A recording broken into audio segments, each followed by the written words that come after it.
It's time to rip the cover off what really works to ditch addiction, depression, anger, anxiety, and all other kinds of human suffering.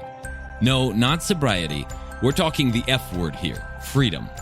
We'll share straight from the trenches what we've learned from leaving our own addictions behind and coaching hundreds of others to do the same. And since it's such a heavy topic, we might as well have a good time while we're at it. All right, folks, welcome back to the Alive and Free podcast. Today I want to talk to you about the question of how. How many of you have been like, oh man, now I see what the problem is. I just got to figure out how.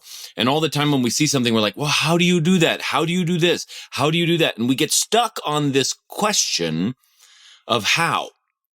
I know I did and still do on occasion, but especially a lot in previous years, get really stuck on the question of how do I do this? How do I get rid of addiction? How do I get out of depression? How do I deal with anxiety? How do I build my business? How do I deal with relationship struggles or have a hard conversation with my wife? How do I raise my kids? How? And we're constantly running around looking for solutions to something that feels like a problem to us.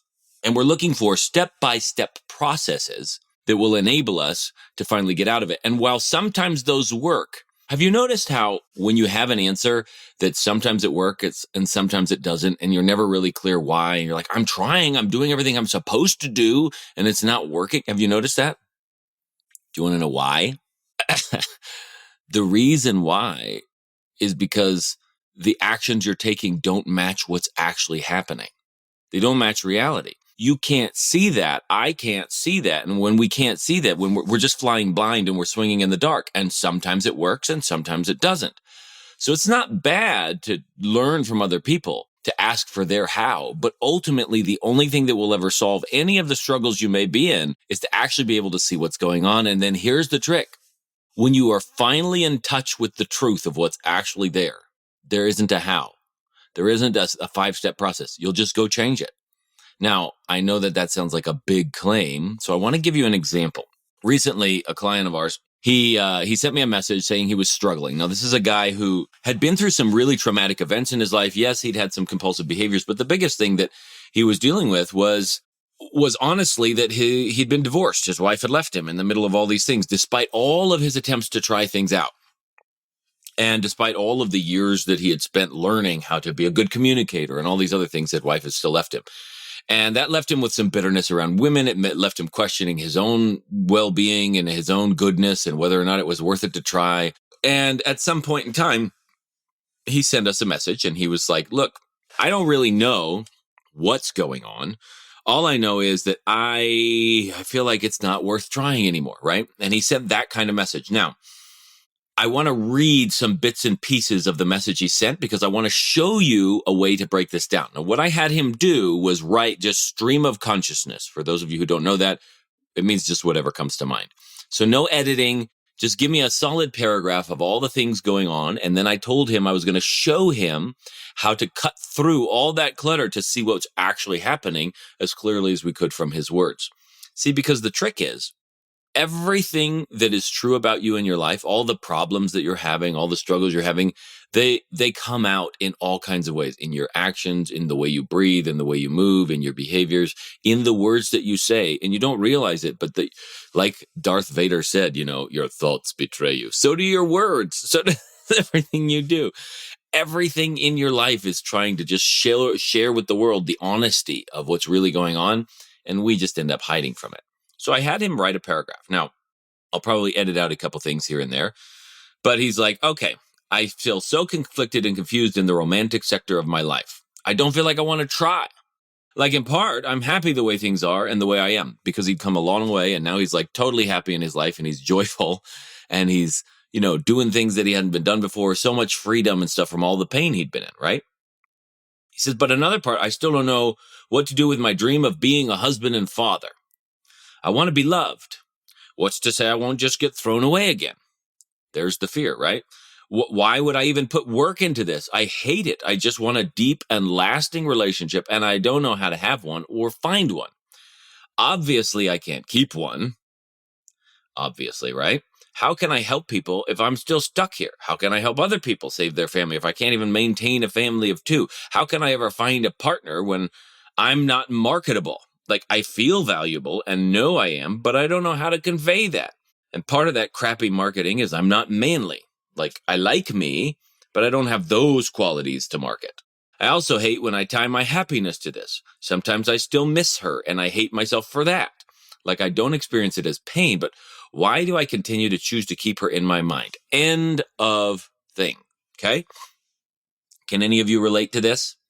Can any of you relate to ruminating over and over and having questions like this, like, why is this happening? What's going on? And feeling like, oh, if I could just get down to the root of the problem, everything would be okay. Here's the deal, though. Getting to a root issue is very, very helpful in the beginning stages of being stuck in addiction, stuck in depression, when there's literally nothing. You're just stuck there.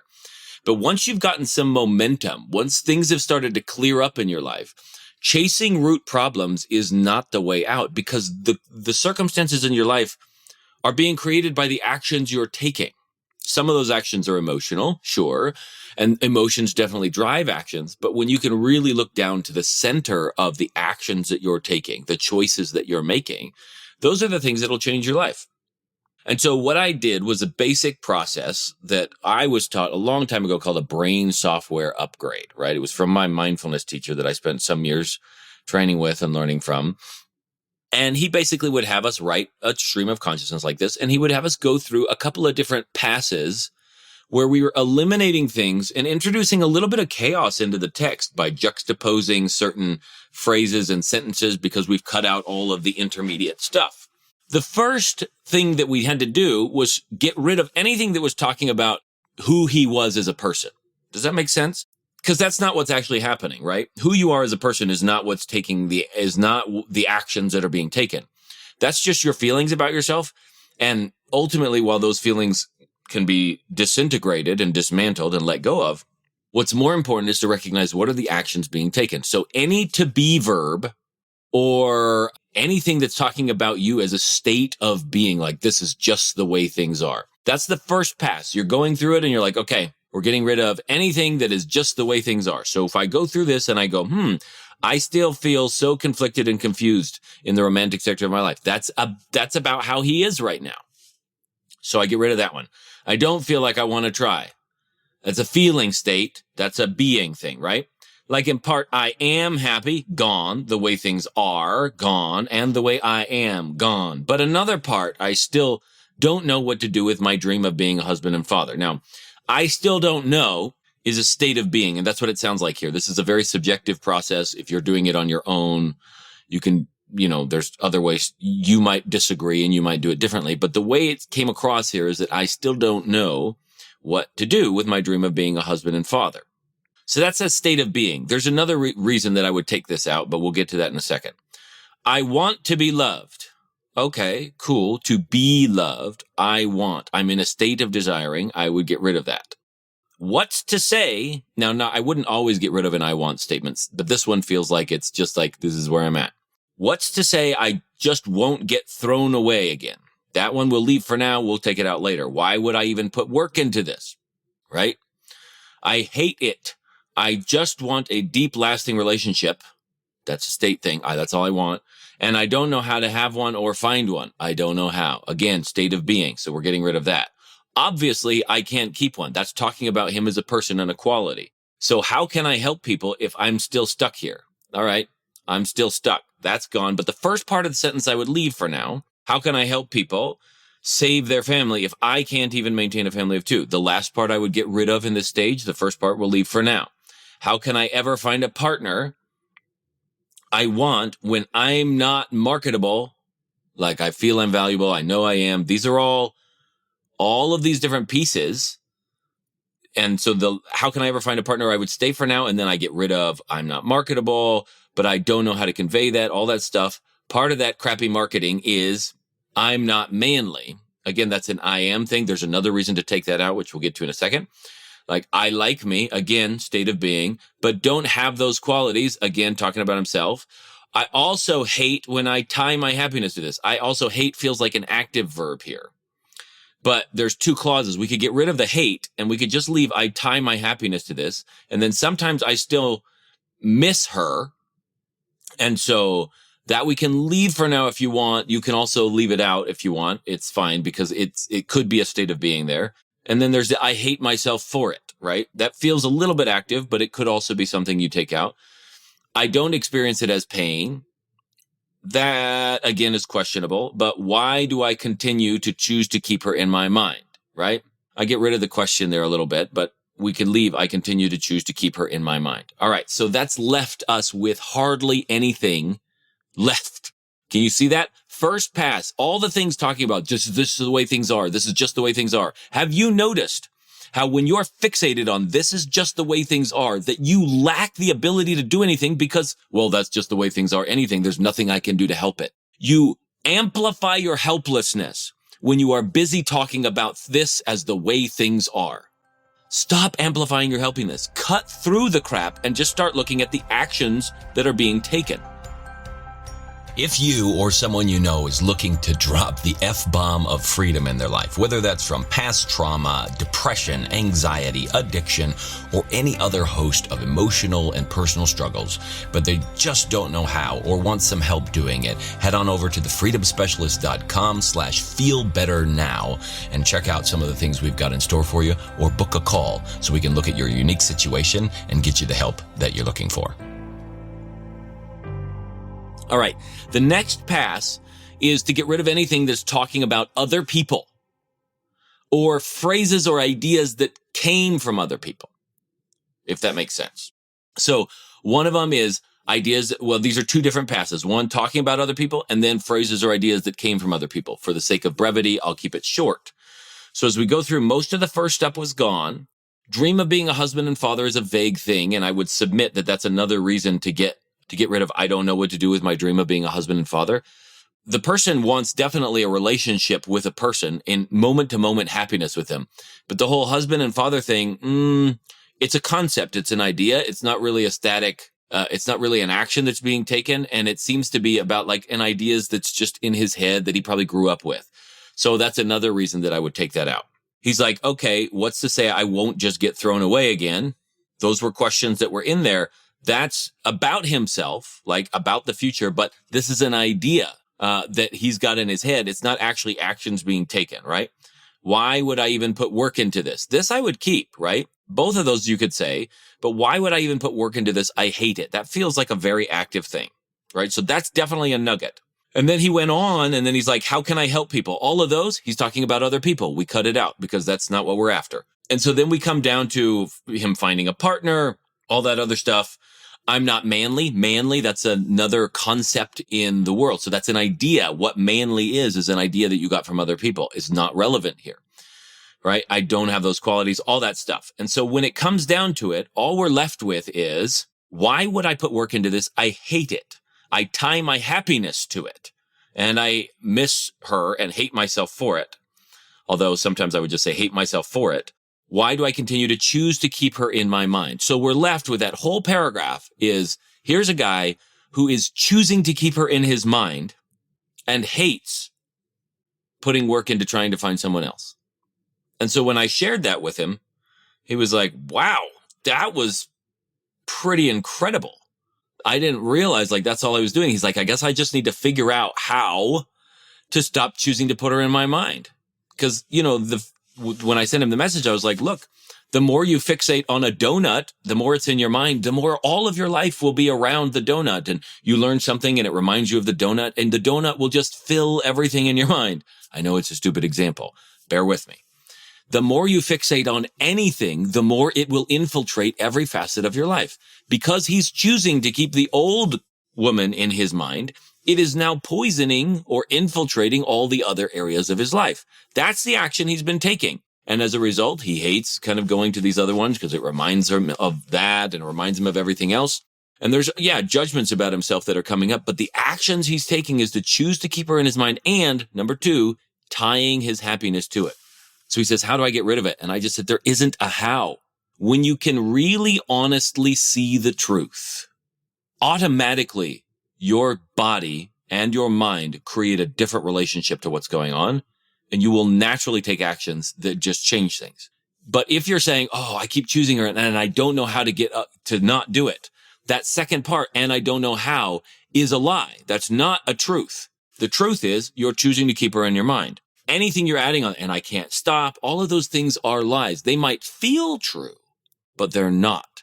And every root issue a person has is something that feels true, but actually isn't, or only was in certain circumstances, but not in all of the rest of their massive, vast existence. It feels true, but it's not. Only the things that are actually true, those are the things that will liberate you. And as soon as you can see just that, oh my gosh, wow, right now I'm choosing to keep her in my mind. And that's doing all of this stuff. What happens if I just change gears and go someplace else? And when you do that, when he does that, he's like, wow, that's pretty amazing. Do you have a podcast episode on that? So I figured I would record one. Now, here's what I want you to, let's recap really quickly. Stream of consciousness, or just write what comes to mind, a paragraph or two. A couple sentences usually doesn't work, but if you got, a half a page or a third of a page, a paragraph or two, just really, wow, this is what's on my mind about what's going on here. And this is my situation. This is what I'm struggling with. Then go through and first order of business, get rid of anything that's talking about the state of being of things. And so it's not always to be verbs, linking verbs like that, to become, to feel, things of that nature. I don't know. When you're talking about a state of being versus an action, you're getting rid of all of those. Second pass, you're getting rid of anything that's talking about anybody else but you. That may make the text really disjointed and not make sense, and that is okay too, because it'll end up sticking things next to each other that you wouldn't normally stick next to each other, and it'll bring light bulb moments to your mind.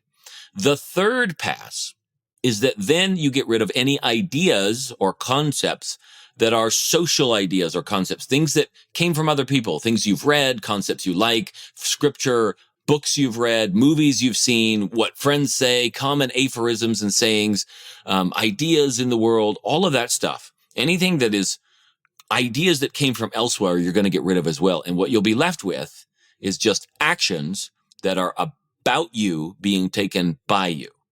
And when you're reading through that, then you'll start to get a glimpse of it. And sometimes it takes going through another pass, like, oh, wow, okay, let me write again now that I've seen that, and go through again. And pretty soon what you'll start to catch is a certain pattern of the way that you're choosing to behave. And when the truth of it dawns on you, not the truth plus another judgment about it, oh man, that's so bad, or I shouldn't, no, just the reality of the action taking place. When that dawns on you, there isn't a how. Something inside you will start to naturally shift its relationship to that, and possibly slowly, possibly very quickly, you'll automatically start changing what the behaviors are if you want something different in your life. And you wouldn't be doing this if you didn't want something different. Okay? So pass number 1, anything about states of being. Pass number 2, anything about anyone else. Pass number 3, anything that is an idea that you got from somewhere else, even if it's scripture, even if it's something that you believe, if it's not from inside of you, not your words and your actions, it doesn't count. We're cutting it out because we want to see what's going on with you. We don't want to see what's going on with scriptures here. The scriptures can help you sort that out later. We want to see what's going on inside of you. What this brings us back to is something that I've talked about a few times. The idea of realization. Like these enlightened cultures and these people and these other people around, when they talk about enlightenment or they talk about self-actualization, it sounds like something you achieve, which is why I like the word realization. Realization is just, you realized it. It's been there the whole time. The truth has been there the whole time. But when you finally realized it, oh, everything changes. And that's what we're after. We're after taking all of these reactions, these habitual reactions that are inside of your life, and transforming a reaction into a revelation. Because once a reaction transforms to a revelation, you no longer are angry or emotional about the reaction because suddenly you see a new path, the lights are on, you're not swinging in the dark anymore, and there's possibility for a new future. And there is no how. It will automatically start happening. And then obviously adding actions to it to help with that can speed things up. But even just seeing the truth, just realizing what's there, that is sufficient to finally get the ball moving in a completely different direction. And that's it for today's Alive and Free podcast. If you enjoyed this show and want some more freedom bombs landing in your earbuds, subscribe right now at wherever you get your podcasts from. And while you're at it, give us a rating and a review. It'll help us keep delivering great stuff to you. Plus, it's just nice to be nice.